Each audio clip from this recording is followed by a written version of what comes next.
It's October. It's time for a brand new anime season.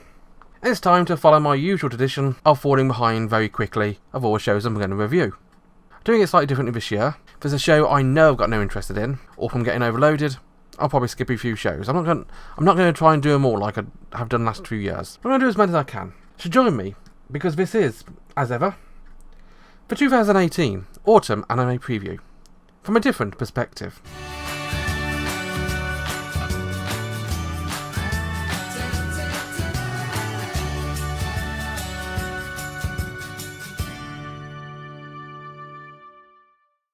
Coming to a stream near you this autumn, Double Decker, Doug and Kirill. Well, it doesn't sound that fantastic for saying the names Doug and Kirill. Sounds like one of those cheesy cop dramas you get on daytime TV. And from the looks of it, you're probably right actually. This plays out very much like one of those cheesy cop dramas. Meet our main character. Well, I assume he's the main character since he's one of the characters in the title, and he pretty much plays out as if he's the main character in the first episode. Kirill Rubel. He's just a basic cop. He's got dreams of being a hero, but he's a bit of a wuss really.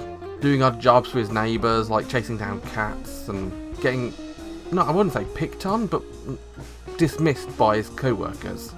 Until one day, he finds himself in a situation where he's confronted with an anthem user. Now, they do explain what anthem users are in the show. Basically some kind of drug which mutates you. And he's enlisted by Douglas Billingham, which is not the most heroic sounding name, but is that of the main character Doug, to take down this guy. He does this by getting naked and launching a smoke grenade, at which point Doug jumps in and shoots him. In a scene which is entirely reminiscent of Final Fantasy Unlimited. Coloured bullets with a gun which shoots things. Well, most guns shoot things, but yeah. Now for those of you who don't know, and that was including me actually, this is actually apparently a spin-off or side story to Tiger and Bunny. Now, I didn't watch Tiger and Bunny. I've heard it's pretty good, but I don't know why I didn't watch it actually, to be honest, but I never did. If you watched it, you might know some what's going on here, although from what I've been told it's not entirely connected to the entire story anyway, so it's not too much of a worry. You can jump in like I did at the deep end. And so one thing leads to another, and of course, the two become partners in a specialist crime solving squad called the CSI. No, called the 7-0. This really is going to be one of those cop dramas, isn't it? I'm okay with that. Now the first episode was very, very cheesy. One of the characters which did stand out so much is Dina Del Rio, otherwise known as Pink. So called because she has pink hair. Now, she really does stand out. Big, brash, and pink hair. And that finger. And yeah, she pretty much gives a middle finger to the entire... One of the first things we see of her is her giving a middle finger to someone, which is bloody brilliant if you ask me. I need more characters like that in anime. All in all, I went into it not expecting to like it because it doesn't look like a show I'd enjoy. Everything about the show looked like it wouldn't appeal to me. But, I mean, I enjoyed it. Very surprised by enjoying it, but I did enjoy it. If you like cheesy cop dramas, if you love cop sitcoms, if you like CSI, Law and Order, all that sort of business, or if you just like Tiger and Bunny, or a good story, give this one a try. If not, give it a miss. It's on Crunchyroll. In no way connected to the show from last season comes the second no-show of autumn, The Girl in Twilight, and rather than being set in a modern London setting, The Girl in Twilight very much takes place in Japan.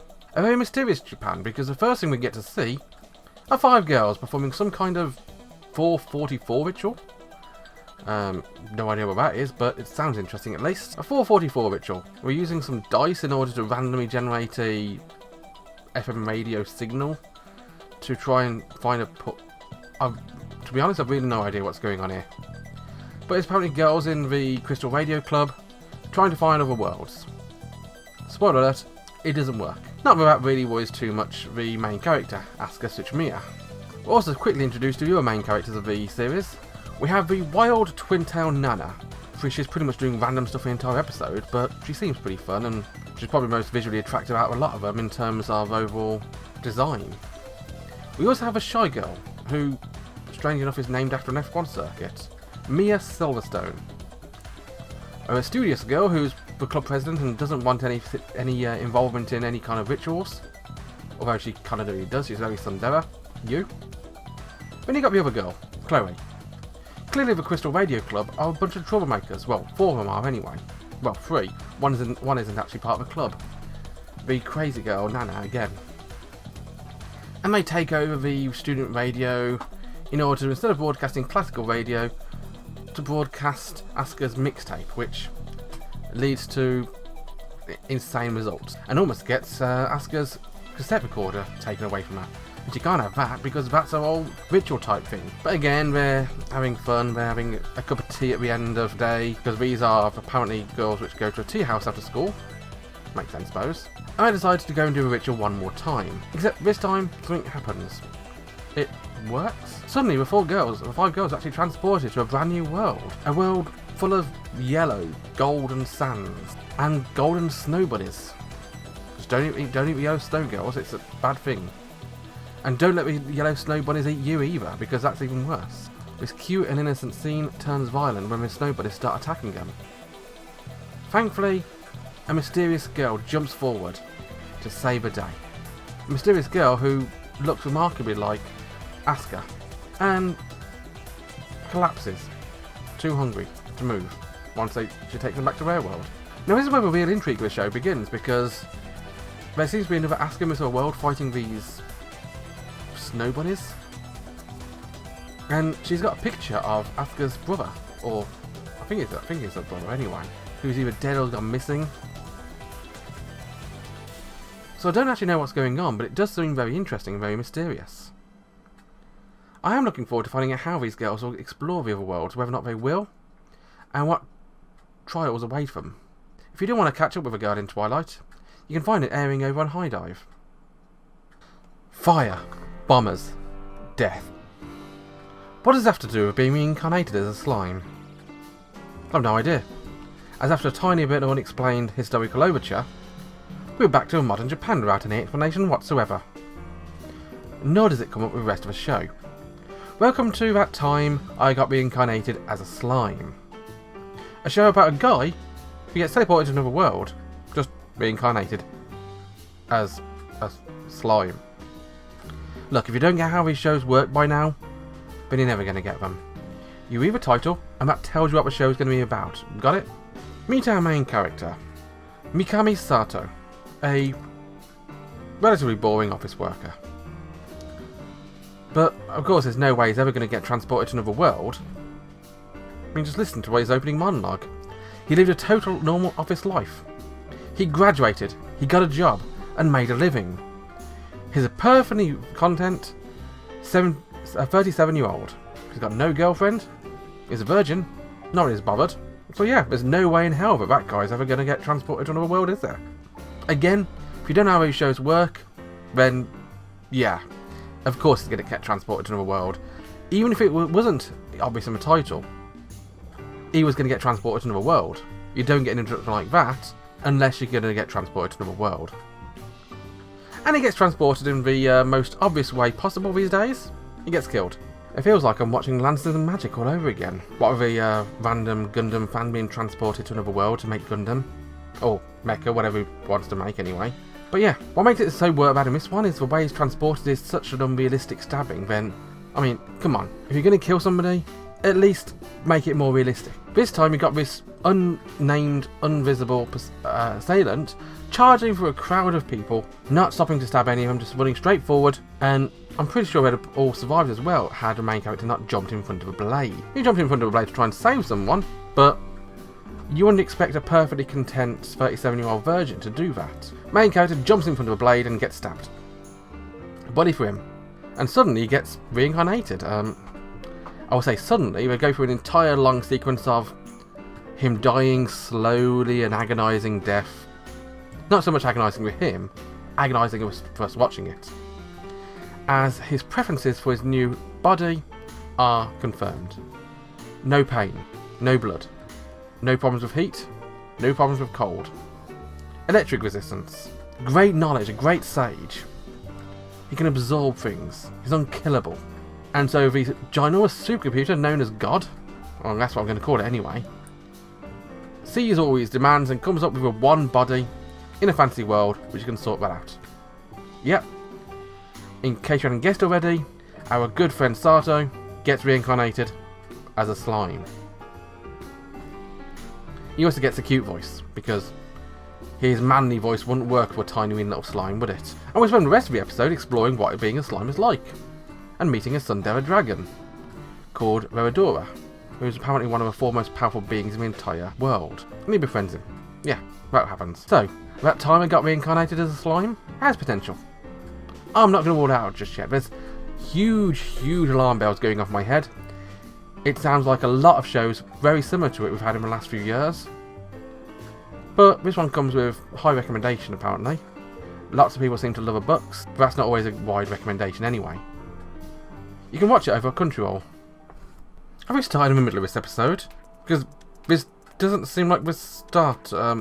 There's 3 villagers and a bunch of sheep. There's no real introductions or explanations as to what's going on, and suddenly they are watching some soldiers going to war. I'm not sure who soldiers are, why they're going to war, what's going on, because there's really no explanation whatsoever. And there's a battle going on. CG war machines are attacking a town or a village and burning it. And this is actually the first episode. I really need to go and check to see whether or not this is actually episode 2, because this is making little to no sense whatsoever. We got war going on and characters who we've not been introduced to tending the sheep. I'm sure I'll introduce it throughout the episode, although to be honest, I doubt it. It's got an excellent voice cast though, as you got those sisters, well, assuming they're sisters, Yin and Ning, travelling performers doing a stage show, fighting. I like the fact that Ning actually has fake arms, she's actually an amputee, which sounds crazy, but it's a cool thing to have in anime. You don't get too many amputees in anime. And the voice cast is fantastic for those two as well. I mean, you got Nana Mizuki and Ryuki Gumiya. And of course, if Nana Mizuki's in it, the music's going to be top notch as well. Sharing out the story, because what story there is, I can't really follow. We're suddenly following Yin and Ning, and then we're following a slave called Hu Xiao, who meets up with a random small girl and shows him his toy sheep. And back to, look, if it sounds like I'm going a bit crazy, I kind of am, because I've no idea what's going on here. I do have to admit, the little girl is apparently the Empress. She's a strong Empress, she's a good character. Very interesting. But is that enough to save it? I'm not sure. I mean, the final fight scene with Yin going ham on some giant robots is terrible. Admittedly, it does look like it should just be in a Hong Kong action movie. But the CG looks like it's from the early 90s, early noughties. If you want to watch CG anime, you can't go much further than watching Land of the Lustrous. And of course in animation you got things like Ruby from West doing much better than this is. This just looks woeful. And the story, what you can make out of it, really is pretty woeful as well. I can't think of any reason to watch any of this actually. I wouldn't even say try the first episode, I'd probably just skip it. Now I understand that Chinese co-productions are a big thing in anime at the moment. With Chinese money getting into anime, spending money and getting the shows made. It's much better when they adapt a proper Japanese story. This just feels like they just wanted to make a cool Hong Kong movie as an anime. And whilst that might work in some cases, in this one, no, it really doesn't. It's airing at Crunchyroll. It's not been the best start to this anime season ever, but I've certainly seen worse starts. 3 shows I'm probably going to watch more of, and one which is worth steering clear. I've got a few more shows I'm looking forward to, the big shows coming out at the end of the week. So join me then. Until then, have a wonderful day. Bye bye.